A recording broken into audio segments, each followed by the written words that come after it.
Olá, boa noite. Vamos iniciar hoje, segunda-feira, 1º de abril. Eu amo quando o mês começa assim, certinho na segunda. Isso é muito satisfatório. Então, a gente está iniciando mês de abril, na segunda-feira, lendo Juízes, capítulo 9. A gente vai fazer nossa oração e espero que vocês tenham tido um bom fim de semana, com boas celebrações, com motivos reais de boas celebrações, né? Para honra e glória do Senhor. Então, vamos lá. Senhor, obrigada por esse momento de hoje. Como nós não tivemos nossa Páscoa fazendo live, queria agradecer ao Senhor por esse momento em que nos unimos, logo depois no dia que é comemorado, celebrado a sua ressurreição, que é o ato, como o Senhor diz na cruz, né? Foi feito, está feito. E é o ato em que nós precisamos nos apegar, que é o que o Senhor fez por nós, não a crucificação especificamente, não tudo que houve nesse dia de crucificação, mas para o nosso aprendizado, sim, mas o depois. O Senhor já não habita mais na cruz, o Senhor já não habita mais no sofrimento, o Senhor já não habita mais nas dores que o Senhor sofreu. Então, que a gente possa celebrar a Páscoa todos os dias, a ressurreição todos os dias, a sua presença na nossa vida todos os dias, o efeito do que foi feito na cruz todos os dias da nossa vida. Sabemos o início da Páscoa, sabemos que a passagem, que é o que significa a palavra Páscoa, a passagem, o Senhor protegendo, que por trás do sangue nos batentes da porta ali estavam protegidos, nós estamos protegidos no seu sangue. Nós estamos protegidos contra todos os ataques malignos, contra todas as coisas do mundo, Senhor, que nos faziam estar distantes do Senhor, nem em contato, nem como filhos, somente como criação. Então, obrigada por esse momento em que estamos unidos aqui, comemorando a sua ressurreição e o teu Espírito, que foi depois da sua ressurreição, que o Senhor volta e entrega o seu Espírito para nós, porque o Senhor promete não nos deixar sozinhos. O Senhor diz que não nos deixaria sozinhos. E é por isso que temos que agradecer, Senhor, porque é esse Espírito que está dentro de nós, é esse Espírito que habita em nós, é o seu Espírito, Jesus, feito pelo seu sacrifício, feito pelo último e mais perfeito sacrifício, que estamos em comunhão com Deus. Obrigada, obrigada e obrigada. Que o Senhor possa nos abençoar, que o Senhor possa fazer com que tudo que nós aprendemos nessas lives possam ser feitos possam ser vistos nas nossas atitudes.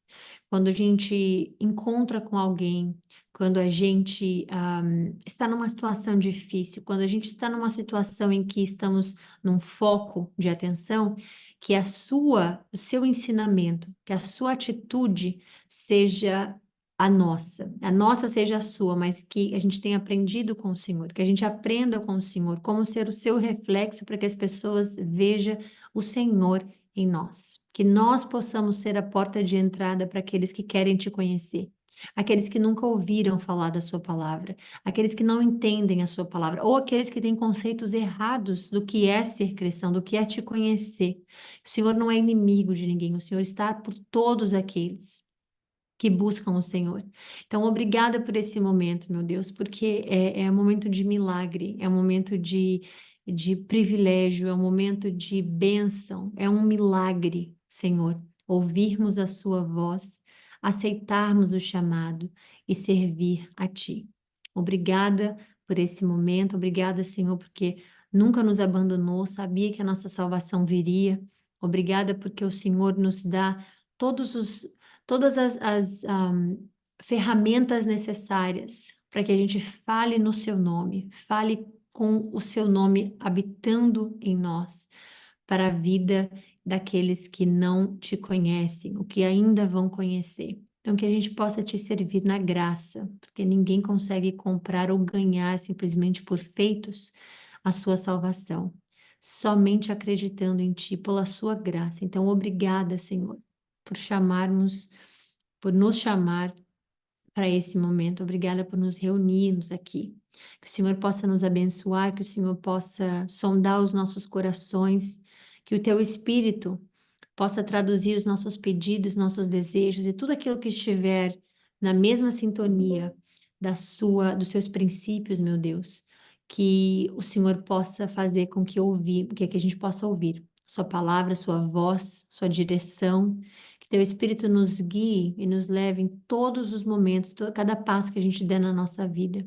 Que o Senhor possa olhar os nossos corações, meu Deus, e tudo aquilo que bater com o seu propósito para a nossa vida, que o Senhor nos dê o entendimento, que o Senhor nos dê a inteligência de saber discernir o correto do errado através do Espírito Santo, do atributo do Espírito Santo que é discernir algo quando estamos em frente a Ele. Então, que a gente possa ter uma boa live, o Senhor possa me usar como canal, o Senhor possa pôr as palavras corretas nos meus lábios, e que dentro de todos nós, meu Deus, a chama da nossa fé não se apague jamais. Que o teu nome, declarado com fé, crendo como o Senhor nos ensina, sem que a gente duvide, possa conseguir alcançar todos os milagres, pedidos, orações de cada um de nós aqui. Que a gente não duvide, Senhor, que a gente não duvide do seu poder, que a gente não duvide daquilo que o Senhor é capaz de fazer, meu Deus. Em um segundo de vida, tudo pode mudar com o seu nome. Então, que a gente saiba que clamando esse nome, clamando o seu nome ressurreto, Senhor, possa ser a resposta para toda a nossa vida, em todas as questões da nossa vida. Em nome de Jesus, agradeço, essa live é consagrada a Ti. Obrigada por esse momento, que o Senhor nos dê um bom mês, que o Senhor nos dê uma boa semana, que o Senhor nos dê um bom dia de live nesse momento. Amém, para a honra e glória do seu nome. Bom, vamos lá então. Capítulo 9 de Juízes. O computador desligou. O de trás, ver se foi escuro. Vamos lá então. Abimeleque governa sobre Siquém. Eu podia ter colocado o mapa aqui, só para ajudar mais um pouquinho, mas tudo bem. Amanhã eu ponho o mapa para a gente continuar acompanhando com o mapa, porque é muito legal. Certo dia, Abimeleque, filho de Gideão, foi a Siquém visitar os irmãos de sua mãe e disse a eles e aos demais membros do clã materno: perguntem aos líderes de Siquém se preferem ser governados por todos os 70 filhos de Gideão ou por um só homem. E lembrem-se de que eu sou da mesma carne e do mesmo sangue de vocês. E os tios de Abimeleque transmitiram sua mensagem a todos os líderes de Siquém, que, depois de ouvirem a proposta, decidiram em favor de Abimeleque, pois era parente deles. Deram-lhe 70 moedas de prata do tempo de Baal-Berite, que ele usou para contratar indivíduos desocupados e desordeiros que concordaram em segui-lo. Ele foi para a casa de seu pai, em Ofra, e ali, sobre uma pedra, matou todos os seus 70 meio-irmãos.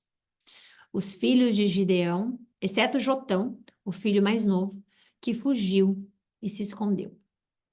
Então, os líderes de Siquém e Bet-Milo convocaram uma reunião debaixo do carvalho, perto da coluna em Siquém, e proclamaram Abimeleque rei.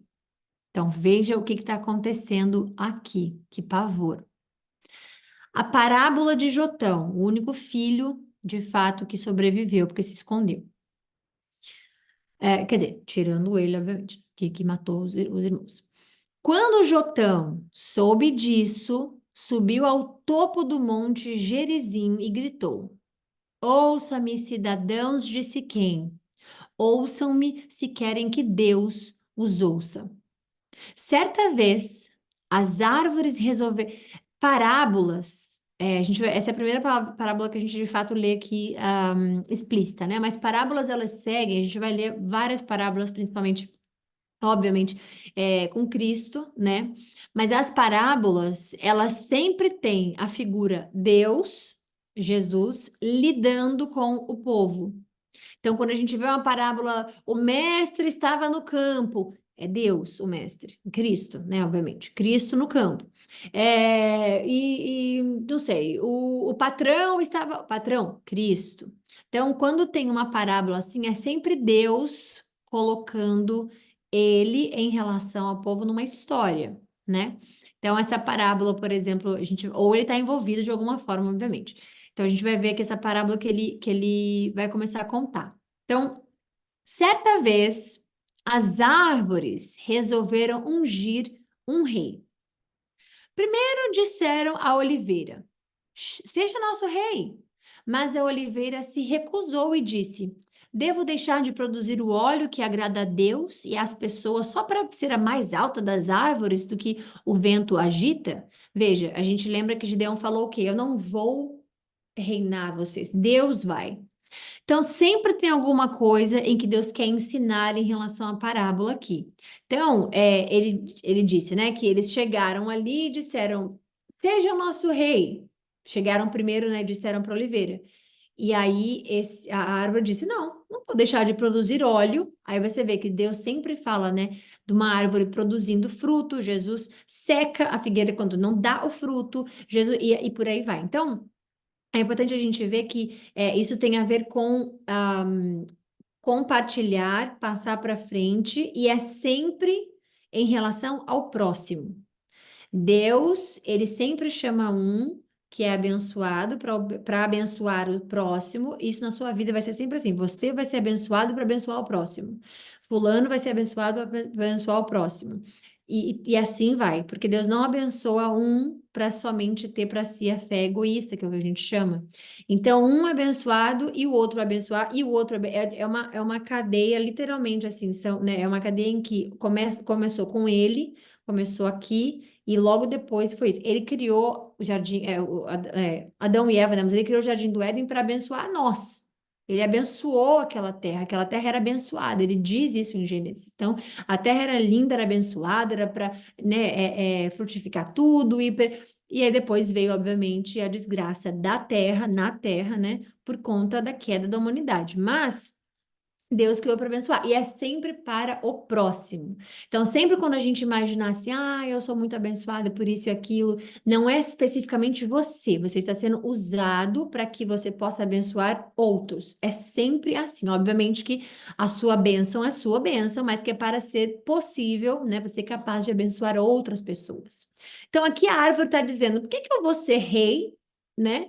Fazer tudo né, tipo assim, de um rei manda, porque o rei vai no ego, porque o rei, né, ele vai fazer tudo por um povo especificamente, mas para ele especificamente, por que que ele vai deixar de produzir o óleo que agrada a Deus e às pessoas só pelo ego, só para ser a mais alta das árvores? Por que que eu tenho que ser o rei só para poder ser o que vai mandar em todo mundo? Por que que eu tenho que fazer isso?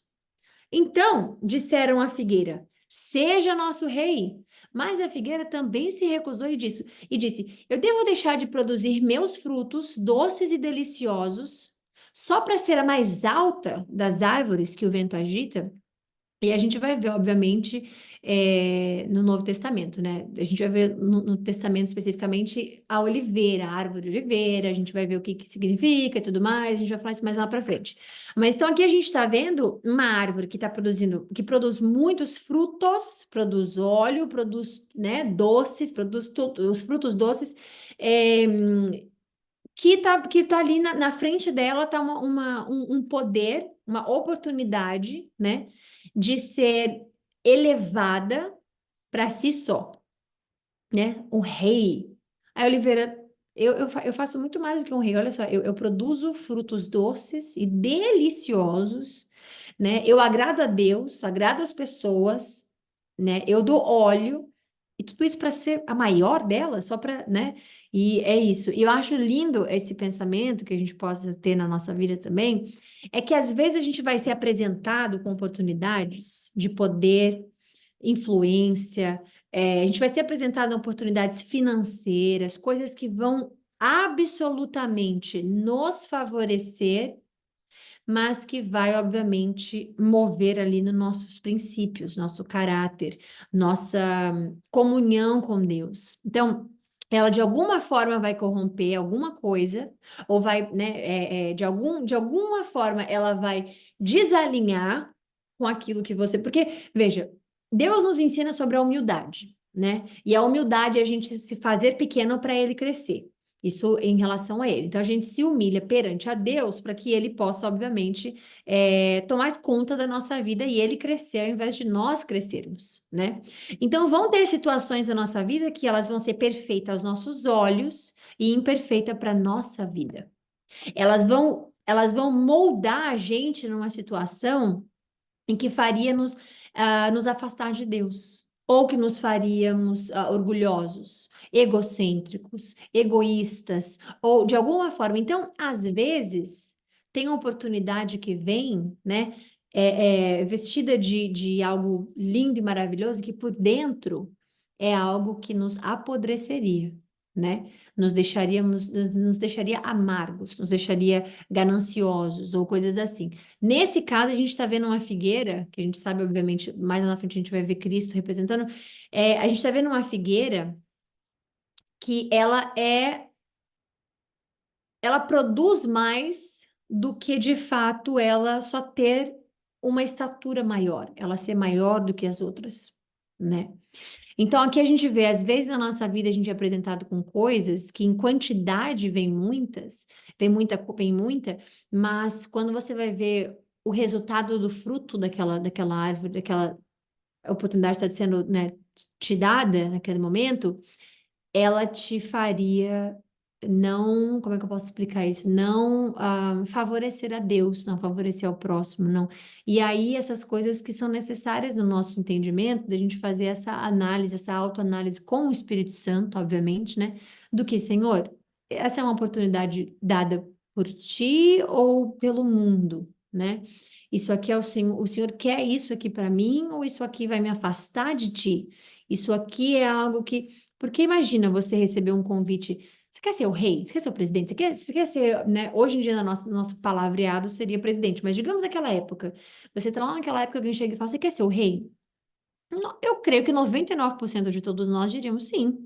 Alguns falam, não, muito trabalho, muita coisa, mas 99% de nós sim. Imagina ter palácio, ter toda uma equipe para poder te servir, te ajudar e fazer tudo, e as suas decisões, e aí você ter, né, pessoas trabalhando à sua ordem, ao que você decidir que é o correto. Mas a gente já viu o que que dá um rei sem Deus, que é a saúde, a gente vai chegar lá na frente, a gente não viu ainda, desculpa. Mas a gente já viu outros aqui, né? Sem Deus. E a gente vê aquele que tem Deus. Então, às vezes, né, existem algumas posições e algumas coisas na nossa vida que não é o que a gente precisa. Às vezes é o que a gente quer, mas não é o que a gente precisa. E Deus faz isso. Deus nos apresenta aquilo que nós precisamos e não o que nós queremos, né? Porque é necessário a gente ver que ele está além. Então, ele está vendo se aquilo já te corrompeu no futuro, se aquilo já te fez pecar, se aquilo já te fez quando ainda nem aconteceu. Então, muitas coisas, se a gente não chamar Deus na nossa vida para a específica situação, né? A gente acaba caindo numa cilada. Então aqui a árvore está dizendo: não, não vou. E aí disseram para ela: mas seja nosso rei. E a videira falou: também se recusou, dizendo de novo: eu devo deixar de produzir o vinho que alegra a Deus e as pessoas só para ser a mais alta das árvores que o vento agita? Por fim, todas as árvores se voltaram para o espinheiro e lhe disseram: aqui você vê, aqui é espinheiro. Agora você já está vendo que já não é mais uma videira linda, que já não é mais uma figueira, que já não é mais uma árvore que vai te dar um fruto, está indo no espinheiro. E aí disseram: seja nosso rei. E o espinheiro respondeu às árvores: se querem mesmo ungir-me seu rei, venham abrigar-se à minha sombra. Se não, que saia fogo de mim e queime os cedros do Líbano. E Jotão prosseguiu: será que vocês de fato agiram de forma honrada e íntegra ao proclamar Abimeleque seu rei? Será que foram justos com Gideão e seus descendentes? Vocês o trataram como ele merece, vocês trataram como ele merece, tendo em vista tudo o que ele realizou? Gideão, né? Meu pai lutou por vocês e arriscou a vida para libertá-los dos midianitas. Vocês lembram como que foi Gideão? Gideão foi escolhido por Deus, ele estava lá escondidinho, Deus chamou ele e fez dele, obviamente, o líder deles todos. E tudo que ele passou lá, e a convicção que ele tinha em Deus, e a certeza que ele tinha em Deus. E aí chega o filho dele, né? Abimeleque mata todos os outros irmãos, todos os outros filhos que Gideão tinha, os 77, 70 e algo filhos que ele tinha, tirando o Jotão, que se escondeu, né? E aí, ele tá agora falando, vocês esqueceram tudo que meu pai fez, tudo que ele realizou para vocês, libertando vocês dos medianitas e tudo mais. Mas hoje vocês se rebelaram contra ele e seus descendentes e mataram seus 70 filhos sobre uma pedra.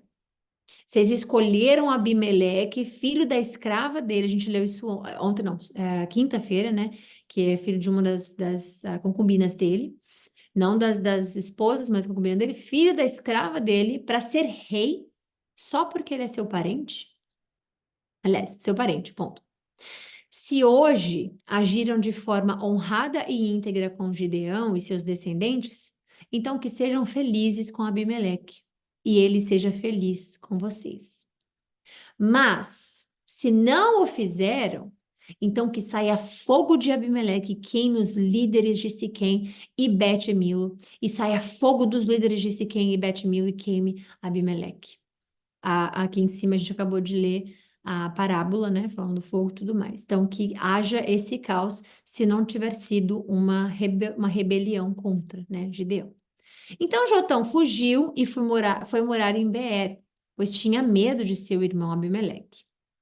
Depois que Abimeleque havia governado Israel por 3 anos, Deus enviou um espírito que gerou discórdia entre Abimeleque e os líderes de Siquém, que se rebelaram. Veja, isso aqui às vezes é controverso, porque Deus faz isso, às vezes, por exemplo, ele vai gerar também um espírito quando tiver Davi e quando tiver Esaú. Vai acontecer umas coisas que a gente vai ler, obviamente, na palavra de Deus, e aí é muito necessário explicar isso, porque as pessoas acham assim, mas Deus envia os espíritos, isso e aquilo, Deus envia. Primeiramente, ele é Deus, ele faz o que ele quiser. Se ele quiser enviar o que ele quiser fazer, ele tem autoridade de fazer, porque ele é Deus. E a gente precisa entender que ele, além de ser Deus, e a gente ficar tentando julgar, tipo, nossa, mas o espírito de discórdia, caramba, mas veja bem, né? Veja bem, ele enviou um espírito que gerou discórdia. Existem situações, né, que a gente precisa ver. Por exemplo, quando Lúcifer está andando, a gente vai ver isso na história de Jó. Quando Lúcifer está lá perambulando pela terra e ele vai para Deus, ele vai lá e fala, ele começa, né, a conversar com Deus, e aí Deus permite que ele desça, e aí acaba acontecendo um monte de coisa na vida de Jó. Deus permite certas coisas acontecerem por um propósito. Aqui, esse espírito de discórdia não está na família linda, maravilhosa, de Davi, por exemplo, que é um exemplo no início, né? Porque ele também erra, mas não é que Deus está tipo assim, tá todo mundo indo bem, tá todo. Não, aqui ele está lidando com rebeldes. Ele está lidando com pessoas que não têm obediência e amor de Deus no coração. Aqui ele está lidando com pessoas que já vivem com essa discórdia no sentido de ganância, no sentido de guerra, no sentido de matar. Ninguém pode dizer que o que Abimeleque fez com 70, 60 e tantos irmãos, né? Não, 70 e poucos irmãos que ele tinha, ninguém pode dizer que os irmãos dele, que ele fez isso no amor, né? Então já havia nele. A mesma coisa quando a gente está falando de Judas, que já foi predestinado aquilo, que é quem cuidava o quê? De finanças, que se vendeu por moedas para poder entregar Cristo. Ah, mas já estava escrito, não importa, mas é o coração da pessoa que estava ali enraizado na maldade. Então tem pessoas que são assim, mas como é que pode Deus permitir isso? Veja, criaturas de Deus, filhos de Deus. E Deus, disponível para todos, tanto o criador quanto os filhos. Aquele que tem um caráter duvidoso, aquele que tem princípios duvidosos, aqueles que não estão na comunhão de Deus, eles vão estar sempre abertos para que espíritos malignos possam comandar a vida deles. Por quê? Porque dentro dos cristãos especificamente, habita aqui o Espírito Santo. E não tem como habitar o Espírito Santo, o espírito de discórdia, não tem como acontecer isso. Então, nesse momento aqui, Existem, óbvio, situações externas que fazem pessoas cristãs e tudo mais criar situações, né, por conta do externo. E isso o diabo faz como ninguém. Agora, é diferente Deus enviar um espírito maligno para entrar num cristão. Isso não existe, ok? Então, eles não têm essa obediência com Deus, eles não têm essa comunhão com Deus, eles não têm. Então, como é sempre aberto, como é sempre, como é que eu posso dizer, sucinto a ter qualquer tipo de espírito maligno neles o tempo inteiro, Deus usa, isso é bíblico, Deus usa o mal para o bem, ele sempre faz isso. Então, ele enviou um espírito que gerou, ele enviou um espírito que gerou a discórdia. Você, por exemplo, representa o Espírito Santo de Deus. Você vai chegar num lugar, por exemplo, e falar de Jesus, você pode causar discórdia. Só porque naquele momento, naquele lugar que você foi ali, só tinha escuridão. Só tinha trevas. Aí você chega lá com a luz, você vai causar o quê? Amor? Não, você vai causar discórdia. Então, aqui, as pessoas às vezes leem isso e falam, nossa, mas Deus mandou discórdia. Novamente, ele faz o que ele quiser, porque ele é Deus. Se tivesse escrito Deus criou um espírito de discórdia e fez toda a família feliz que estava ali, todos os cristãos, digamos, lá na frente, todos os cristãos com Jesus na frente, não é isso. Né? Então a gente entende o que Deus está fazendo aqui. Ele não está fazendo nenhuma manobra de marionete, não. Tem um propósito que precisa ser gerado, porque Deus é justo e ele aplica a sua justiça da forma que ele bem entender, e essa forma é mais do que justa. Então, ele enviou um espírito que gerou discórdia, o espírito gerou a discórdia entre Abimeleque e os seus líderes que se rebelaram. Todos eles já eram maus. Todos eles já escolheram. Veja, eles pegaram as moedas de Baal, eles já estavam numa desobediência, eles já nem compartilham mais da comunhão com Deus. Então é completamente diferente. Quem é o Deus Baal, Meleque, ou Baal, outro, qualquer outro Baal, porque Baal especificamente é o nome para Deus, né? É Deus XYZ. Então existem vários Baal X. Obviamente que todos eles são inimigos de Deus. Então, qualquer um deles, eles já não estão mais em Deus. Então não é que Deus enviou um espírito, nossa, que Deus, como assim, gente? Deus está fazendo isso? Não. O ambiente que ele estava, não havia espaço para Deus. Nem Abimeleque tinha Deus. 3 anos se passaram, a gente vê alguma coisa dele falando, Deus, o Senhor quer que eu seja o líder? Deus, me ajude a reinar esse povo? Não. Nenhum dos outros líderes disse quem dizendo, não, a gente escolheu errado. Realmente, Jotão acabou de falar, o outro filho que sobreviveu, né? Então, era propício já haver essas coisas nesse ambiente, ok? Aí aqui a gente está vendo o que que é, né? Eu não sei em grego ou em... Grego não, na verdade em hebraico, né? Porque é o Antigo Testamento, mas hebraico. Não sei em hebraico especificamente se a palavra é o castigo mesmo, tá? Não sei se é só essa tradução que diz castigo, mas eu não gosto... Thay, isso aí agora eu, pessoa específica, digo. Eu não gosto da palavra castigo, porque... Isso coloca Deus num olhar para com as pessoas veem Deus como castigou por quê, né? Agora, quando você fala a justiça de Deus, quando você fala, né, a sabedoria de Deus, aí você entende o porquê voltou para Abimeleque tudo que está acontecendo aqui agora. Então, a palavra castigo, especificamente, põe Deus no. O que também não importa, porque ele faz o que ele quiser. E se for castigo a palavra mesmo, é isso aí. Mas eu gostaria. É porque, assim, na mente, eu imagino que é fácil culpar a Deus por tudo de ruim que acontece, né? Então, quando a gente tem uma palavra que as pessoas falam, Deus castiga. Mas espera, por que que ele castiga? Porque fizemos algo errado. Então, é um mecanismo diferente. Então, eu sempre vou olhar pelo ponto de vista de primeiro defender a Deus e depois qualquer outra coisa. Qualquer outro ser humano, qualquer outra pessoa, eu mesma, pessoas ao meu redor, amigos, família, qualquer coisa, primeiro defendo a Deus, depois o restante. Então, o castigo especificamente, ele quase que é implícito, quase que mostra implícito ali Deus escolher você para passar por um castigo. Mas eu sou tão bom, nossa, e castigo que eu tô passando, porque Deus isso. Não, vamos ver. Em toda a palavra de Deus, você não vê uma pessoa que está sendo que está em comunhão com Deus, está sendo completamente, né, é, fiel a Deus, leal a Deus e obediente a Deus, e Deus decide castigar. Ah, essa pessoa aqui está sendo obediente, eu vou lá e vou dar um castigo para ela. Não existe isso. Então Deus é Deus é simples. Deus não é complicado. Deus é assim, ele é lindo, maravilhoso, não como é que diz? É impiedoso, ele não é. Ele é um Deus simples, a gente sempre fala que ele não é imprevisível, ele mostra como ele não muda, logo o que faz ele não ser, né, imprevisível, ele não mudar, ele é completamente previsível, e é isso. A ordem dele é simples, linda, perfeita, agradável, boa, tudo. Então, quando a gente lê a palavra castigo, parece que é tipo assim, ah, tá. Mas aí quando a gente lê o restante, né, para Abimeleque, a gente fala, ah, então peraí. E aí ele explica, por ele ter assassinado os 70 filhos de Gideão, e para os líderes de Siquém, por terem apoiado Abimeleque no assassinato de seus irmãos. Então, aqui está explicando por que o espírito de discórdia chegou e para ele, Abimeleque especificamente, e os líderes de Siquém. Então, né? E Deus, ele é paciente, porque ele é elegante. Deus, quando vai aplicar sua justiça, ele aplica na hora específica que ele quer, mas ele é paciente, né? Porque para mim, paciência é elegância, coisa que eu preciso trabalhar muito na minha vida. Logo, eu penso que se Deus leva 2 anos, 3 anos, que foram 3, né? Mas 3 anos para aplicar a sua justiça, a gente precisa entender que não é um castigo do nada. Não é uma coisa que aconteceu aleatoriamente, né? Porque ele escolheu.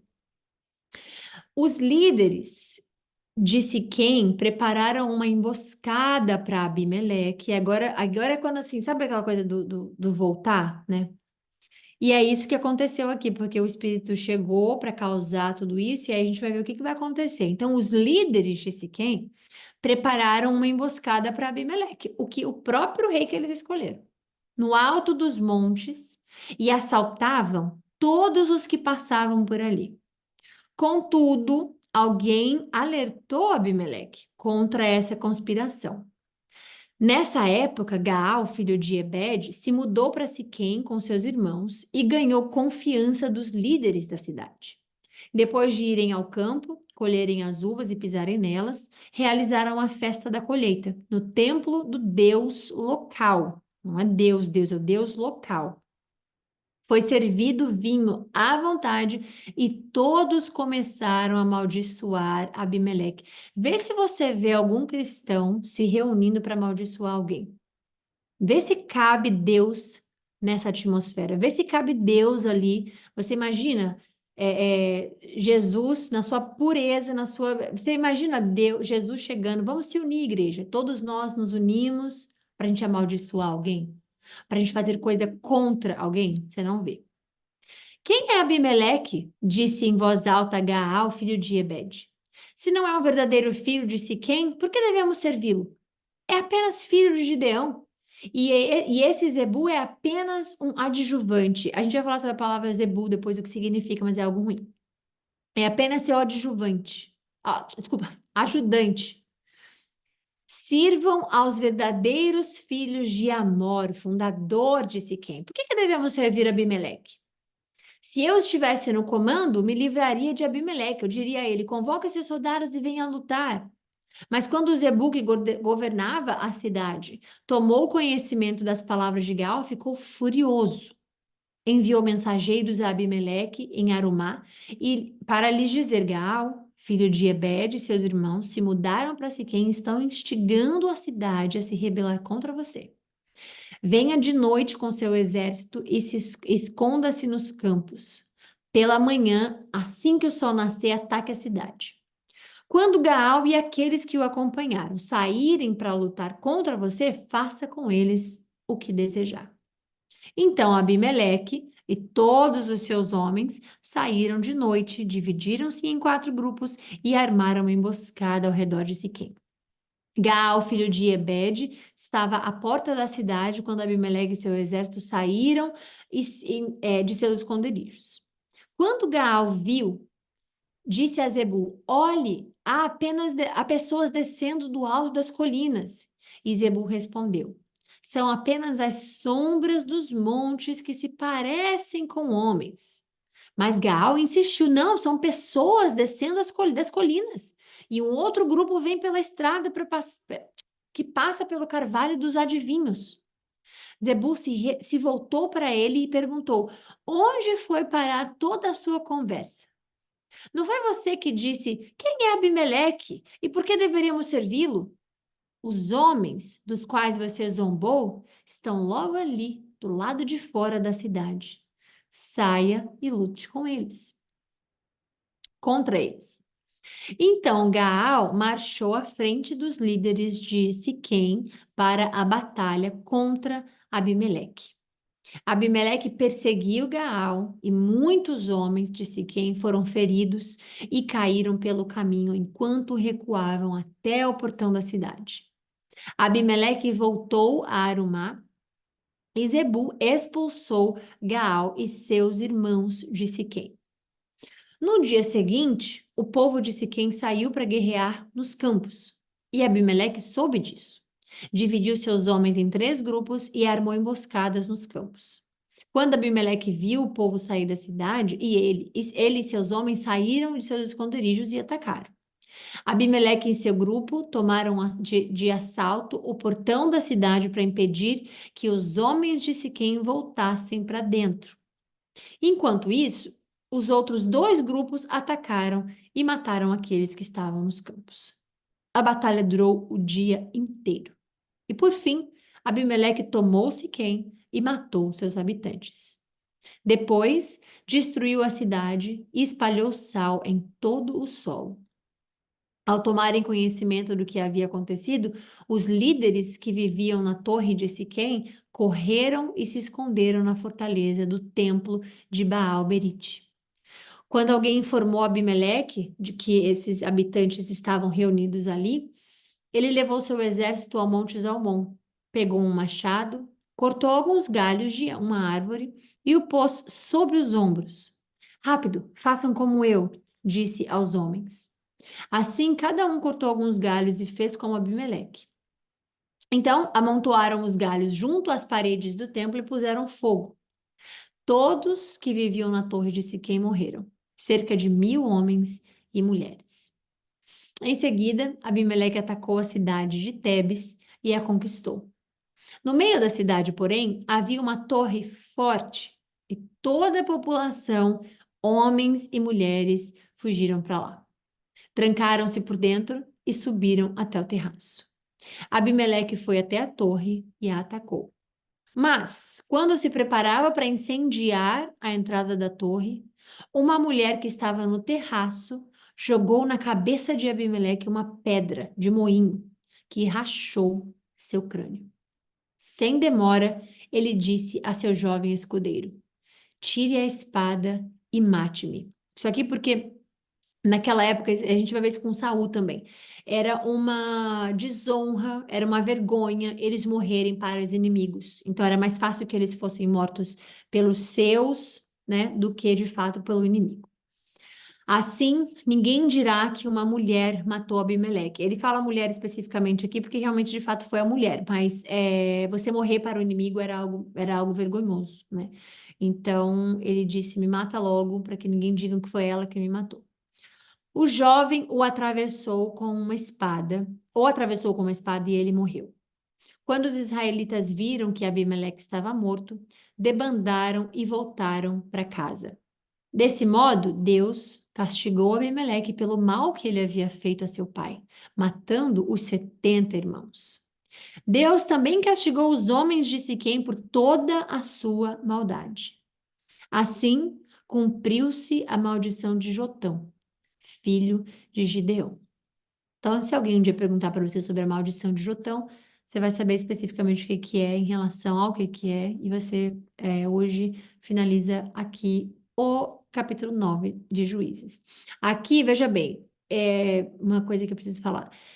Ele matar os irmãos especificamente, obviamente, que foi errado. Agora, o mal que ele fez ao pai, eu não posso dizer que é pior ou não, porque isso não seria bíblico eu falar isso, mas vai contra as leis de Deus, do honrar o pai né? E do honrar a mãe. Então, aqui ele fez algo ruim contra o pai, né? Ruim pelo pai. E aí Deus castigou ele por essa vergonha, por isso que ele fez o pai, obviamente, o nome do pai, passar por conta dos 70 irmãos que ele matou especificamente, tá bom? Então, é isso. Ficamos por aqui hoje. Amanhã a gente volta para a honra e glória do Senhor Jesus Cristo. Amém. Com o capítulo 10 de Juízes. São quantos mesmo? 24. Ah, não, 21. Então, 10. A gente tem mais 11 pela frente a partir do dia amanhã. Fiquem com Deus. Bom descanso para todo mundo. E a gente se vê amanhã, se Deus quiser. Um beijo para todos vocês.